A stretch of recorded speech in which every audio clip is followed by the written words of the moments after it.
পুদিনা গাছের পাতাগুলো অনেক লম্বা হয়ে গেছে, তাই এগুলো ছাঁটাই দিচ্ছি। এগুলো কেটে ছোট করে দিলে আবার বড় হবে, আবার বের হবে। এই যে অনেক লম্বা হয়ে গেছে, ছোট করে দিলে এগুলো আবার বড় হবে, তাহলে রোজার মধ্যে খেতে পারবো পুদিনা পাতা। অনেক লম্বা লম্বা হয়ে গেছে, কেটে না দিলে পাতাগুলো বড় হয় না, ছোট হয়ে থাকে, রাখতে চায় না, তাই এগুলো কেটে দিচ্ছি, আবার বাড়বে।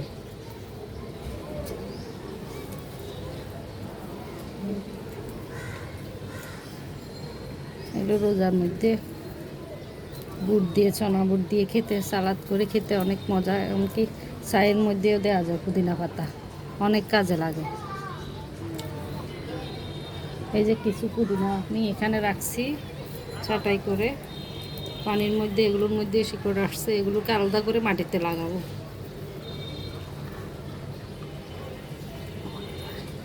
এই তো পুদিনা পাতা অনেকগুলো, আবার বাড়বে, তখন আবার কেটে নেব।